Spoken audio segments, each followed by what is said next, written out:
I'm a you up. You're gonna remember me. You're gonna remember. You're gonna remember me. You're gonna remember me, dog. You're gonna remember me. I promise you. Tune up. The verge.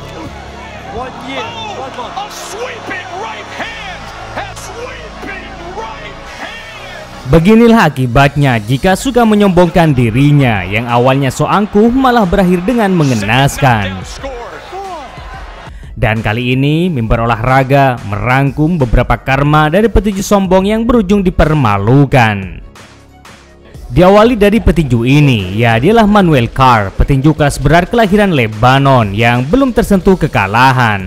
Pada saat itu, ia dipertemukan dengan petinju veteran dari Ukraina, yakni Vitali Klitschko.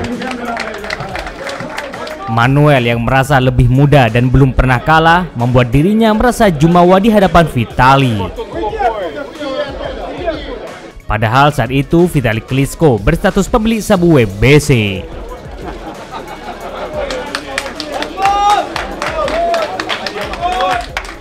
Termasuk saat di atas ring, Manuel masih dengan angkuhnya di hadapan Vitali. Di awal ronde, Vitali terus memberi tekanan, sementara Manuel merasa kesulitan untuk menjangkaunya.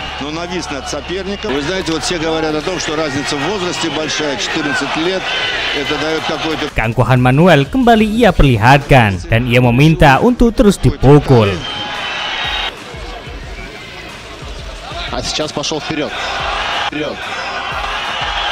Чар пытается давить. Двумя руками такая немецкая. Там был блок, да? Двумя руками такая немецкая. Bahkan di akhir ronde, Manuel malah berbuat curang, yakni ia masih menderarkan pukulan ketika sudah bel akhir berbunyi.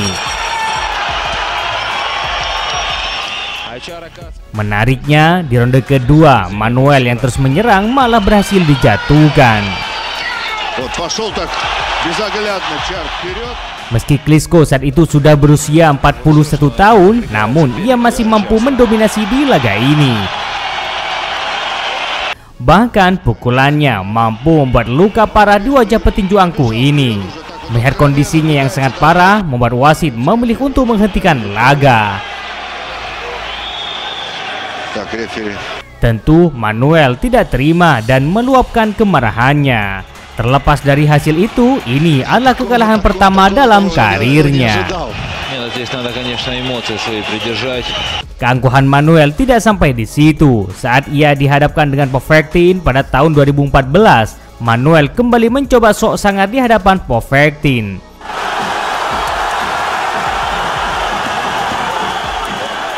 Ia merasa bahwa pukulan Povetkin tidak ada apa-apanya.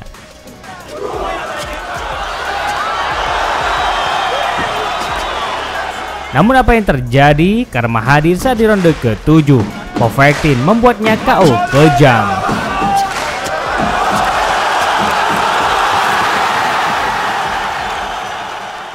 Ya beginilah jadinya jika sok angkuh di hadapan lawannya.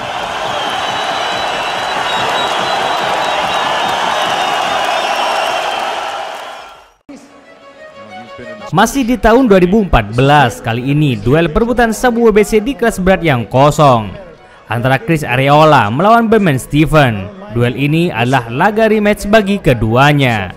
Sebelum laga, Arreola dengan angkuhnya meremehkan Stivens, bahkan ia berjanji akan menghancurkan nantinya.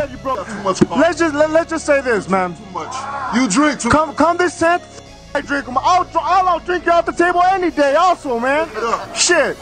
I'll drink, and then this Saturday, I'ma f*** you up. That's a god honest truth. You'll see this Saturday, man. You'll see this Saturday. Man, I ain't scared. Ain't nobody scared of you. Trust me, bro. Trust me. You'll see this Saturday. And I'ma keep coming. This Saturday, I'ma keep coming. I'ma win this title. I'm not gonna, you know what? I don't even... Dan tibalah pada hari yang sangat dinantikan. Arreola datang dengan janji besar yang sudah ia persiapkan. Di ronde pertama, Arreola malah tak segarang dengan yang diomongkan sebelumnya. could be split by that uppercut. Malah ia hampir dibuat oleng oleh Stephen. For the WBC heavyweight title as they open up and he catches him. Lebih parahnya, Stephen malah menagih janjinya saat di atas ring. Downstairs and then upstairs with that low left hand. He has to bring it up before he throws it, and it's allowing Arreola to turn that champion to that. He nearly did it right there, Teddy, as he turned over. Dan tibalah pada ronde ke-6. Di ronde inilah akhirnya Arreola dibuat linglung dan terjatuh untuk pertama kalinya. A sweeping right hand. Sweeping right hand. Stephen berjingkrak-jingkrak sebagai bentuk penghinaan. Arreola yang mencoba untuk melanjutkan laga, malah ia kembali dibombardir. In LA, headshot after headshot. Arreola doesn't look good at all. I don't know that they're clear enough. Jack Reese has a decision to make here. Kemenangan ini tidak hanya soal sabu, tapi soal membungkam janji besar seorang Arreola. Setelah meraih sabu itu, Berman Stephen kini menjadi orang nomor 1 di kelas berat. Namun sayang, menjadi raja tidaklah mudah. Pasalnya setelah itu ia langsung dikalahkan oleh sang pemilik pukulan terkuat setelah era Mike Tyson. Ya, dialah Deontay Wilder.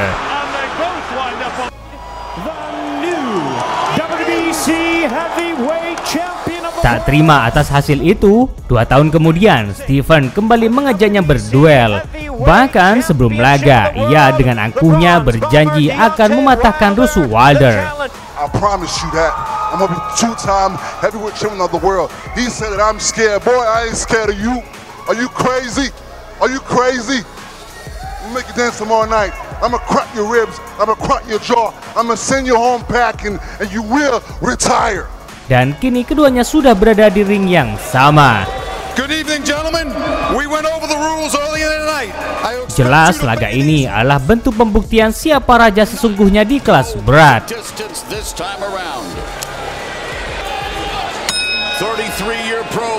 Namun apa yang terjadi? Duel yang diyakini bakal sengit malah harus berakhir sangat cepat.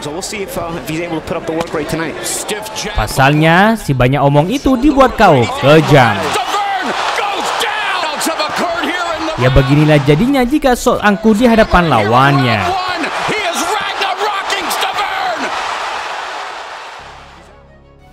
Termasuk petinju ini yang juga rada-rada sombong. Ya, dialah Charles Martin. Kala itu ia melawan petinju muda berbakat Anthony Joshua. Martin yang kala itu berstatus pemilik sabuk juara IBF dan belum tersentuh kekalahan membuat dirinya merasa unggul. Apalagi yang dilawan adalah anak muda yang baru muncul ke permukaan. Sebelum laga, ia berjanji akan meng-KO Joshua. So I'm gonna knock him out. Period. I'm gonna step right over you. I walk this earth like a god. You see what I'm saying? That's champ talk. I like that. Namun apa yang terjadi setelah keduanya berada di atas ring, petinju sombong itu malah dibuat tak karuan oleh anak muda itu. Lead off with his southpaw right, look for the left. Got it! Right hand on the floor. Martin looks into his cup. But Joshua's had him on the floor in this second round. And he's down again! And Joshua on the brink here. So I'm gonna knock him out. Period. Destroyed. Over. Done. Britain has a new world heavyweight.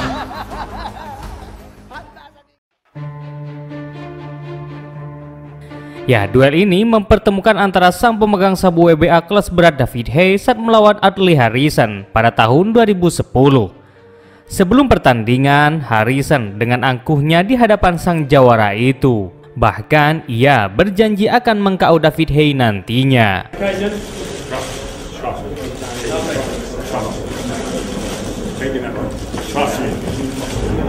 Yeah, I'm going to be a heavyweight champion before I retire. When I've knocked you out and I've got your belt, I'll come right over you, give you some ice and say, am I still delusional? Dan ia percaya bahwa pukulan kidalnya akan meruntuhkan sang jawara itu.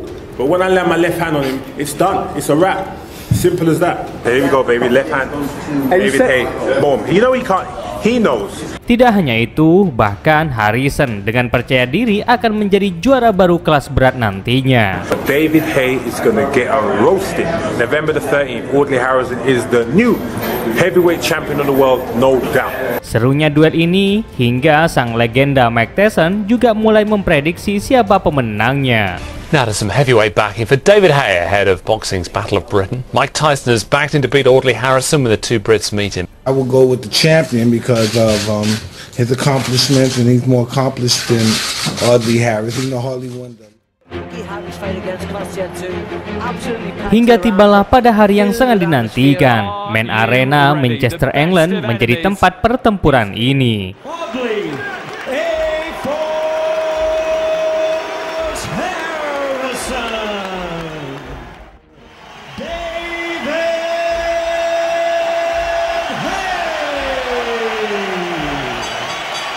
I give you instruction in the dressing room. Let's have a clean match, okay? Good luck and God bless you. Inside 3 rounds. He's built for speed. Harrison says. Dan benar saja, setelah bel berbunyi, Harrison tak seperti omongan yang selangit itu.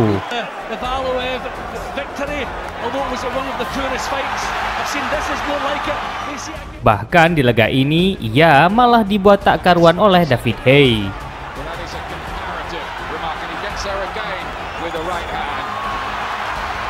Yang akhirnya di ronde ketiga inilah David Haye meruntuhkan petinju sombong itu 2 kali.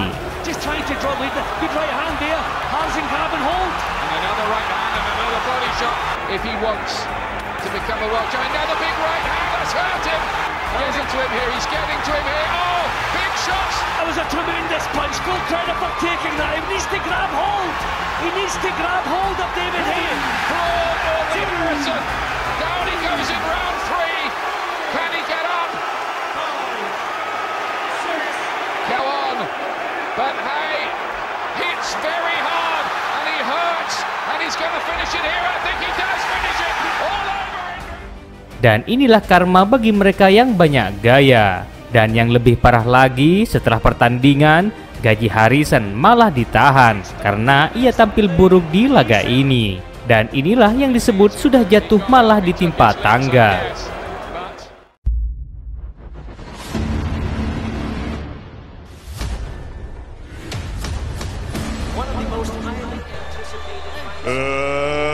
Let's get her!